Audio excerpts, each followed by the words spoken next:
Qu'est-ce que ça fait du bien d'être en vacances et en repos. J'ai été à la mer, j'ai été à la rivière, Pont du Gard, j'étais à Sainte-Marie-de-la-Mer. Puis là, je suis chez quelqu'un que j'avais connu sur YouTube qui m'a invité. Bref, je vous dirai pas où parce qu'il veut pas qu'on sache qui il est et il veut pas qu'on sache où il est. Bref, en tout cas, je suis bien.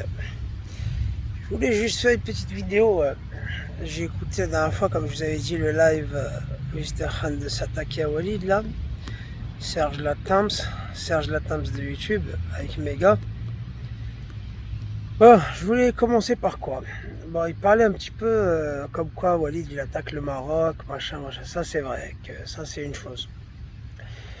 Moi, je tiens à préciser parce qu'il disait que ouais, le Maroc, le roi, faut respecter parce que c'est autre chose. Bon, j'ai envie de te dire, je pisse sur la tombe de Hassan II, comme je pisse sur la tombe de Bouteflika, hein, bien sûr. Comme je pisse sur le Mimi VI, là, Mohamed VI, là, descendant du prophète, descendant de ma bite, ouais. Vous descendez de nulle part, vous descendez du cocotier, bande d'enculés de mes couilles, là. Je parle, quand je dis vous, je parle du roi, par exemple, d'Arabie Saoudite, tout ça, là. Tous ces maudits, là. Le roi Mohamed VI, là, enfant de pute. C'est vrai, hein. Hassan II avait une tante, s'est couché avec elle, ils ont eu Mohamed VI, qui est devenu maintenant le roi du Maroc. Bon, j'explique rapidement pourquoi je dis ça. Je m'attaque au roi, hein. Je m'attaque pas au peuple marocain, bien sûr, hein. Les intelligents, ils le savent, hein. Je n'ai pas besoin de me justifier. Celui qui est con, qu'il aille se faire enculer. Celui qui est en adoration devant Mohamed VI, parce qu'il adore un être humain, il est... Bisous, bisous là, sur ta bite que je l'embrasse. Ça, c'est pas de ma faute si vous avez été éduqué comme ça. Moi, je suis issu d'un peuple averti, comme disait Bouba, issu d'un peuple libre. Moi, c'est-à-dire que Bouteflika, quand il y a eu un tremblement de terre, il est arrivé le jour même pour voir les victimes. Ils lui ont balancé des tomates pourries dans la gueule, tu vois. Alors que Mohamed VI, il est arrivé, c'était arrivé en même temps au Maroc aussi. Mohamed VI, il est arrivé, je crois, 3-4 jours après, et ils étaient en train de lui embrasser la main, tu vois. Je suis désolé, il y a une différence culturelle et d'éducation, tu vois. Bref, il disait, ouais, le Maroc, c'est autre chose, machin, blablabla. Je t'explique juste les grandes lignes, hein, les grandes lignes. Sache que le Maroc, pendant que l'Algérie se battait contre le colonialisme français, euh, le Maroc était sous protectorat. Ça veut dire qu'il a baissé son froc, il a donné son trou de balle, il a dit, tiens, mets ton doigt, mais ne me fais pas du mal, s'il te plaît. Pendant que l'Algérie, à côté, se battait contre les colons français, tu vois, l'armée française. Sachant que la France est rentrée en Algérie en 1830, d'accord. Il y a eu le premier qui les a combattus, c'était l'émir Abdelkader, dans les années 1834, un truc comme ça. L'émir Abdelkader les a combattus, il a fatigué l'armée française à l'époque. Il l'a tellement fatigué, il était emprisonné à Amboise, dans le château d'Amboise. Et ils l'ont arnaqué, quoi. Il devait partir sur une terre musulmane, bref, on connaît l'histoire. Et quand il combattait l'armée française, à un moment donné, il s'est sauvé, tu vois. Parce qu'il était un peu encerclé, il s'est sauvé au Maroc, chercher de l'aide chez ses voisins musulmans comme lui, quoi, tu vois. Ce qui s'est passé, c'est que le roi de l'époque, il l'a vendu à l'armée française tout en envoyant des hommes avec les hommes du général je ne sais qui, là, qui le pourchassaient. Et il a essayé de le capturer avec l'armée française. Voilà pourquoi, d'où ça commence tout le merdier. Bon, après, en 1962, on a réussi à avoir notre indépendance. Quelques années plus tard, le roi de l'époque, pensant que l'Algérie venait de sortir de la guerre contre la France, il s'est passé quoi? Ils ont essayé de rentrer en Algérie, prendre une ville frontalière, en disant ouais, c'est à nous, c'est à nous, c'est à nous. Mais ils ont sous-estimé la capacité du peuple algérien, de l'armée algérienne, qui leur ont mis une raclée, ils sont repartis la queue entre les jambes. Bon, maintenant, actuellement, ce qui se passe, c'est que le roi du Maroc a reconnu l'État criminel d'Israël. Je parle de l'État d'Israël, l'État criminel d'Israël. Je parle d'un État, je ne parle pas du peuple juif, je parle de l'État criminel. Hein. Donc, Mimi VI a reconnu l'État criminel d'Israël. Et qu'est-ce qu'il fait? Il ramène l'armée criminelle israélienne aux frontières de l'Algérie pour faire des entraînements militaires. Comment tu veux? Encore une fois de plus, l'histoire nous montre que le royaume d'à côté, là, c'est un royaume de putain qui baisse son froc. Je parle du royaume, pas du peuple. Vive le peuple marocain, bien sûr. J'ai des amis marocains, franchement, voilà quoi. Après, même si j'ai des amis marocains qui sont pro pour le roi, je suis désolé de vous le dire. Voilà, c'est des choses, il faut le dire. Il faut crever l'abcès, tu vois.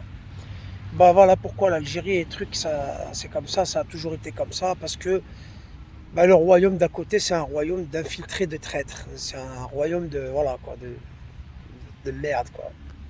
Ça, c'est une petite parenthèse. Deuxième parenthèse, j'entendais mes gars parler avec l'autre pute de Serge, là, le gars d'El-Malade de YouTube, là, qui se prend pour un homme d'affaires. T'es un juif marocain, tu parles lui quelques mots en arabe, on l'a capté. Bon, moi, que vous arrivez à faire un petit peu, faire chier un petit peu Walid, ça me déplairait pas, tu vois. Mais je vous entendais dire que vous n'avez pas fait ce qu'il a fait, machin. Même si Walid, je lui pisse à l'arrêt du cul. Vous êtes les plus gros fils de pute que j'ai connus sur YouTube. Vous avez appelé mon travail, d'ailleurs, je vous en remercie. Je vous avais remercié à l'époque parce que ça m'avait permis d'aller trouver du travail où je touchais 1000 euros de plus, tu vois. Bah, Dieu était de mon côté finalement. Vous m'avez aidé à gagner plus d'argent, bande de cons. Mais vous êtes les plus gros fils de pute de YouTube parce que vous avez appelé mon travail. Vous avez appelé une vieille dame de 80 ans, la mère à Moualek.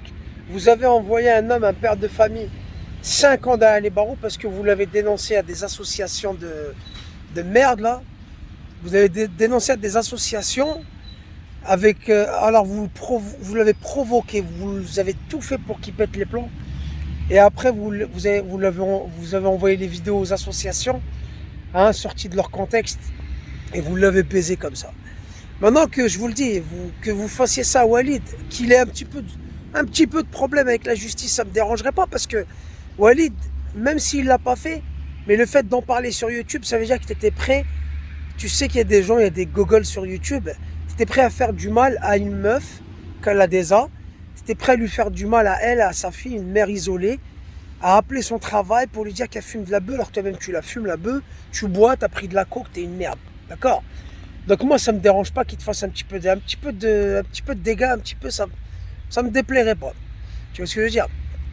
Maintenant voilà, petite parenthèse, mes gars, tout ça là, vous êtes les plus gros fils de pute de YouTube, vous êtes en train de dire, mais non, nous on n'a pas fait ça, vous avez fait pire, oui vous avez pas fait ça, vous avez fait pire. Vous avez envoyé un homme 5 ans derrière les barreaux. Ben, planqué, tout ça. L'autre Serge, je t'entends. Ouais, je travaille dans des trucs pour faire tomber les fachos. Vive le Front National, espèce de merde. Vive le Front National. Parce que vous savez qu'il est Front National, il sait que le problème, c'est les mecs comme toi en France. C'est pas les bougnoules qui grattent le RSA, tu vois. Mais bon, bref. Vous êtes des grosses merdes, arrêtez de vous faire passer pour des gens bien. Maintenant que vous fassiez un petit peu de dégâts à Walid, c'est pas grave. Parce que lui, il a essayé de faire la même merde à la DESA.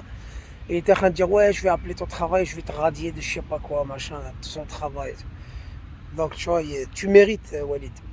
Maintenant, Walid et Marco, tout ça, là, j'entendais hier, Walid, il partageait un truc, un live de Kyliana, où Kyliana se prenait la tête, elle s'en prenait à la Sofia. Moi, Sofia, je vous l'ai dit, je le maintiens, et je lui dirai même sur sa chaîne. Un jour, elle m'a appelé, Saber Solo lui a donné mon numéro de téléphone, voilà, il ne m'a pas demandé. Il s'en est excusé et tout ça. Elle m'a appelé. On va porter plainte contre Marco. Je lui ai dit non. Un mois après, j'entends, ouais, comme quoi elle parle avec lui. Salut Marco, t'es le plus beau, t'es le plus... Là, j'ai compris qu'elle avait un problème psychologique. Elle a une faiblesse. Elle est faible mentalement. Tu vois. Ça, c'est une chose. Je le dis et c'est pas méchant, Sophia, si tu entends ça. Ça, c'est sûr et certain. Par contre, vous, aujourd'hui, vous êtes en train de dire, vous avez vu? Elle a fait avec moi. Elle a fait avec Jimmy. Elle a fait... Non. Retournez pas la situation. Vous êtes des branleurs. Vous saviez que, comme tu disais, Walid dira, Kyliana, elle n'a jamais fait ça. Ben, c'est normal parce que vous n'avez pas osé rentrer sur ce terrain-là avec elle parce que vous savez très bien que Kyliana elle a du caractère. Elle va dire, elle va te faire enculer. Paf, elle va raccrocher au nez. Elle va dire, mais t'es fou. Elle va aller le dire sur Internet. Elle va dire, vous savez quoi? Il me parlait en privé. Et il m'a dit, ouais, tu veux pas, t'es habillé comment? Il voulait se branler, ce cochon. Tu sais, vous aurez grillé les caches. Kyliana, tu vois. Sophia, elle est un peu plus faible. Elle est un peu plus faible et manipulable. Donc vous êtes venu, vous avez compris qu'il y avait une faiblesse. Vous avez la bite à la main, ah, t'es habillé comment, hein, on a entendu les audios de Marco qui respire. Tu dors, t'es la plus belle, je t'aime, Sophia, dors bien. Ce branleur là. Alors vous vous êtes branlé, maintenant vous êtes en train de la faire passer pour je ne sais pas quoi. Mais même si elle est comme ça, mais pourquoi vous essayez de la pointer du doigt, la faire passer pour je ne sais quoi, alors que vous, soi-disant, vous êtes ah Walid le beau gosse, le mec classe. Pourquoi tu as été te branler avec elle au téléphone? J'ai reçu les textos, tout ça moi. Pourquoi tu as été te branler avec elle au téléphone? On te connaît, t'es un pervers. Dès que tu vois quelqu'un sur le chat, t'en peux plus. Dès qu'il y a une meuf, ça y est, t'as le sgeg qui vrille. T'es là, t'as une vie sexuelle déglinguée depuis un moment. Tu vois, ta vie sexuelle, elle est mal. Donc t'es prêt à baiser avec tout n'importe quoi, à te branler avec tout n'importe quoi. Donc voilà, t'es arrivé et t'as essayé de voilà, te masturber. Maintenant, on n'essaye pas de la faire passer pour une méchante. Vous, qui vous prenez pour des gens sur YouTube, ouais, vous avez vu tous ces cassos, moi je suis pas comme eux, toi et Marco. Hein. Mais comment vous avez... Bon, Jimmy, qu'il aille se branler sur ses pieds, j'ai entendu ça. Jimmy, c'est un cachetonné, c'est un mec de l'HP, tu vois. Il l'a dit lui-même, c'est un schizophrène, il est baisé de la tête. Il est dégueulasse, et tu vois, bref, ça... Lui, je le calcule même pas, tu vois. Je le mets dans la catégorie des fous. Normal, tu vois. Tu te dis, ouais, mais vas-y, c'est un débile mental, tu vois. Tu réponds pas à ça, tu vois. Par contre, toi, Walid, qui te dit beau, intelligent, toi, t'es le meilleur sur YouTube, comment t'as osé aller te branler au téléphone? T'as été chercher à te branler au téléphone, tu vois? C'est ça le problème, il est là ton problème. Après là, tu dis, vous avez vu, elle a pas fait qu'avec moi. Non, non, non, parce que vous avez vu qu'elle était faible. C'est vous qui l'avez chauffée au téléphone, et oui, elle est faible et manipulable, et donc, bah, elle a cédé à vos conneries, tu vois? Et voilà, tu vois, voilà le problème. Et après, vous êtes des salopes. Ben, pour vous protéger, vous êtes tous mis d'accord pour dire, vous avez vu, c'est une cochonne. Non, non, c'est vous les porcs. Et même, vous, soi-disant intelligent et beau gosse et machin, ben pourquoi maintenant vous la prenez? Vous dites que c'est une merde et tout. Mais vous étiez bien content de la trouver le soir quand vous avez la bite comme ça levée. Hein, vous étiez machin. Hein, vous étiez bien content de la trouver pour vous dépanner un petit peu, pour jouir, hein, tellement votre vie sexuelle, elle est bidon. Vous êtes des manipulateurs, mais vous êtes tellement minables, au fait. Bref, c'était une petite parenthèse au calme. Bon, moi, aujourd'hui, j'ai des petites activités. Je vais aller vaquer à mes activités.